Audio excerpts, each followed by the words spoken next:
Namaste. I am Tim Doyle, student of the Golden Ones.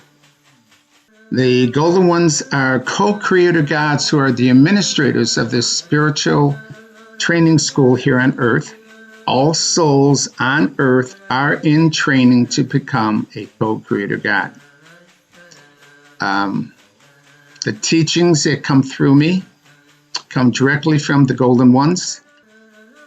They guide me in my life experiences, and certain things happen to me, and then their teachings will come through to explain the process. So in this way, I get to validate what they tell me is the truth without just telling something that I believe this is the truth. No, these are truths that I have experienced, and I have seen them work in other individuals too.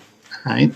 So this is 13th teaching class, the Golden Age, Part 4, the Prayer of Protection. Now, in the Golden Age, souls are destined to live to be 1,000 years or more. To do this, you must keep your body free from disease, keep your light body free, protect yourselves from unwanted entities or unhealthy individuals.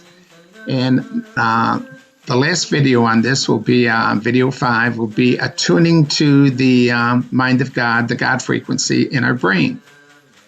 So today we're going to talk about the prayer of protection. And let me get down to my notes here. And so the prayer of protection, when I first started to meditate back, oh my goodness gracious, I hate to say this, many years ago, I'll say many years ago, long time ago.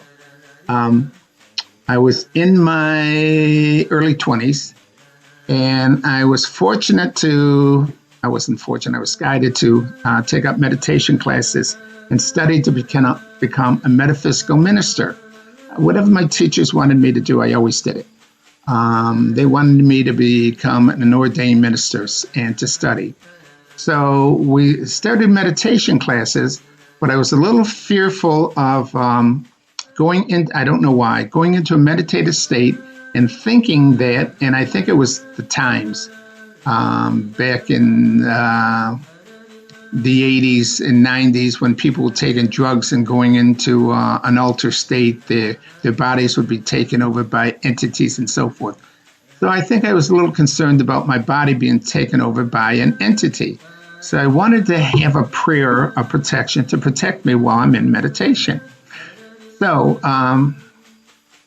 my metaphysical teacher then, oh, bless her heart, Reverend Shirley D., hopefully she's still active someplace in the world. During our teaching, she gave us this prayer of protection, very simple prayer. I might have modified it a little bit to include my teachers, the Golden Ones. But it's, when I say this prayer and I go into meditation, I know nothing can happen to me, all right? I'm protected by divine guidance. And many things have happened to me in meditation, where sounds and wind and rattling and feelings and sensations and energy come into my body. And I just knowing, and entities appearing to me too. The angel of death appeared to me while I was in meditation. And just knowing that I was protected by the prayer protection, I knew that whatever was there was for my divine good. So I could remain calm and just relax and be aware, conscious aware of what was happening to me in my body, in my surroundings, and being in the moment. So I had this prayer protection. So I've always used it. I was given this prayer probably in 1970, let's say. All right. Well, 18 years later, I'm on my walk. I walk every morning. I used to walk every morning while I was working. I would get up at 2:30, 3 o'clock in the morning, pitch black, out in the country, no lights. an old paved country road, and I would walk roughly about 3 miles, take me about an hour, and it would be a meditation walk where I would commune with my teachers and see what was going on in my day, and they would tell me to do this, do that, prepare for this, prepare for that, and such and such. So there's one day, and I never believed in soul attachment. I was doing meditation classes at the time, and I was telling my students, no entity can attach to you. So I'm walking down this country road, and all of a sudden, pitch black, no lights, nobody around, no sound, and I feel behind me, there's someone standing behind me. And I go, oh my God. I says, no, I didn't hear anybody. And the feeling was so strong, I said, Sep, okay, I got to turn around and look. So I turned around, and obviously there was no one there. So I went on my way, and this was a Sunday morning. I went home and did my chores for the day, and the next day went to work. And then Monday night, my wife came into me, and she says, I think we need to talk to our youngest son. I go, okay, why? She says, well, every time he goes into the bathroom and he looks in the mirror, he thinks he's going to see someone standing behind him. I went, oh, no. Okay, I know what happened. So at the time in my home, I had a green room, which was my healing room, my meditation room. And I says, let's take him upstairs in the green room and let me talk to him. So I said, Dustin, he was my youngest one. He was 9 at the time. I says, Dustin, I'm going to say a prayer. Let me know how you feel as I say the prayer. And so I start off, I surround myself in a circle of light and an armor of love in which nothing can remain and through which nothing can penetrate, unlike divine love itself, and yada, yada, yada. I continued the prayer. And so I said, before I could finish, Dustin, how do you feel? He goes, it's gone. I says, what do you mean it's gone? He says, well, when you started the prayer, he says, I could just feel this thing spiraling up off of me and going up. I says, really? He says, yeah. I says, okay. I says, how do you feel? He says, I feel great. I says, you ready for bed? He says, yeah. So I said, how do you feel? He says, I feel fine. I says, okay. I says, you ready to go to bed? He goes, yeah. So he went downstairs and went to bed. And so at that point in time, I realized I had a tool. I was given a tool where I could remove negative energy from myself and from other people. Well, it grew from that point on. I traveled the world, and I traveled in Australia, and I believe it was 2010.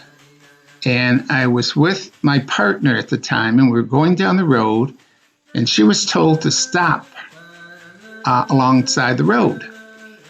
And she was a spiritual teacher, and we stopped alongside of the road, and we walked back to a tree, and there was a grave site on the ground. And they told her that there was an entity there trapped since, I think, 1903. It was from World War I. Maybe it was before World War I. It was the 1898, some other war. And so she stood there and she said she didn't know what to do. And at the time, she didn't know, and I actually didn't know how evolved I was in spiritual awareness or anything like that. I was just with her because I was guided to be with her. And so she says, well, I don't know what to do, and I don't know why I'm here, why we're here. So I thought into it, and I didn't want to say, oh, I know what I do. I says, well, let me say a prayer and let me see what happens. So I said the prayer of protection.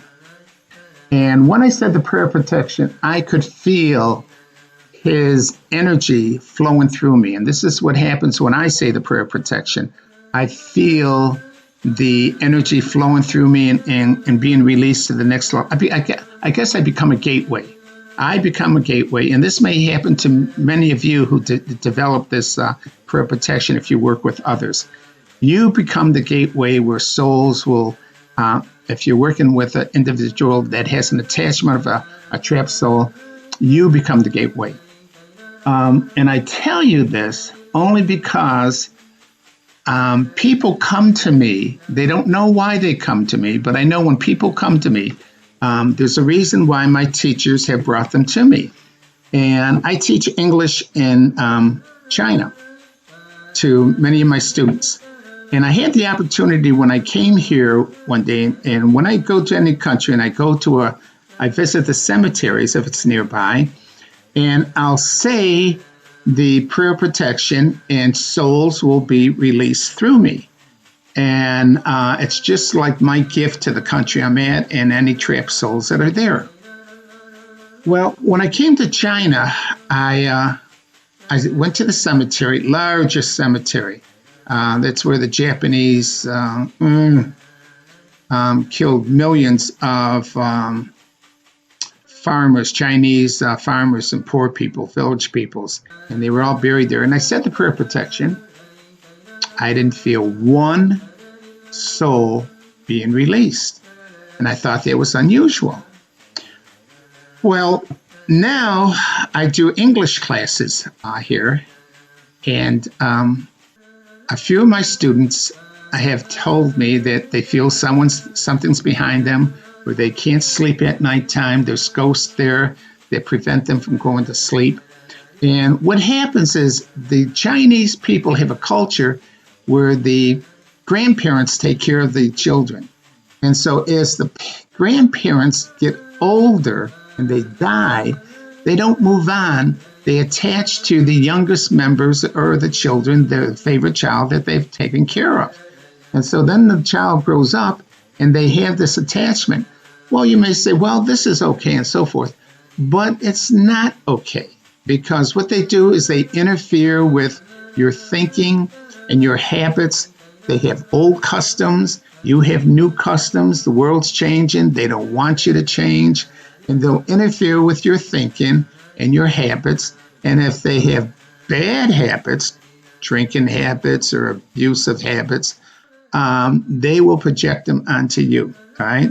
So you have to be mindful. And I always say, I have been caught off guard where I have been attached to and didn't realize it. And I found my eating and drinking habits changing. And I asked my teachers why.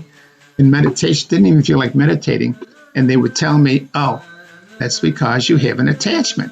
I says, no way.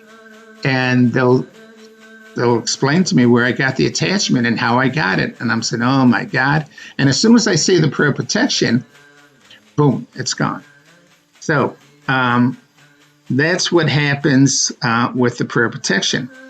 In 2012, I got to go to do a spiritual workshop in Australia. And then we went down to Tasmania. And we only were down there for 2 days, but at the end of the 2 days, we had an opportunity to go for a ghost walk. We were guided to go to a ghost walk in Tasmania, Australia, which is the most southern eastern point on the island of Tasmania in Australia. And there was a prison colony there, an old prison colony, that now what they do is every night they have ghost walks. And so we were guided to go on the ghost walk. And it was my partner and 2 other friends and I, and 4 or 5 other people joined us on the ghost walk. We were given a torch. It's late at night. It only takes I think it took about an hour. And you get a torch, and I was behind the guide. I got selected to be behind the guide. And we walked through the prison colony there, and he was pointing out places to us and so forth. And so I said the prayer of protection going in before we started the ghost walk. And during the ghost walk, there must have been 3 or 4 different entities that I felt going through me, going to the other side, that they were using me as a gateway to they were trapped there in the prison colonies, and they were using me as a gateway to go to the other side. So I just tell you that only because if you start using the prayer protection to keep yourself clean from unhealthy feelings, and if you go someplace in a group and you feel like your energy is being not as it is, say the prayer protection. All right. You might have picked something up, and keep yourself clean, keep your family clean, keep your house clean, and you can even keep your work environment clean by saying the prayer of protection and designating the area that you want to be clean. So with that in mind, let me finish up this one on the prayer of protection, which is step 3 in maintaining a perfect, healthy life, so that your soul can go on for another 1,000 years and overcome the birth, death, rebirth cycle. So with that in mind, our next speaking will be on the Ascension Master Program, which we'll talk about attuning to the brain frequency, the God frequency in your mind, where you're in communication with your teachers, God consciousness all the time. So with that in mind, let me close. Much love, much support, much success, and much love and oneness to all my classmates on their journey in this spiritual training school. Namaste. Bye-bye. See all the teachings of the Golden Ones at the YouTube channel Timothy Doyle, The Golden Ones, or visit us at www.thepathtowoneness.com. Also visit us on Facebook at The Path to Oneness.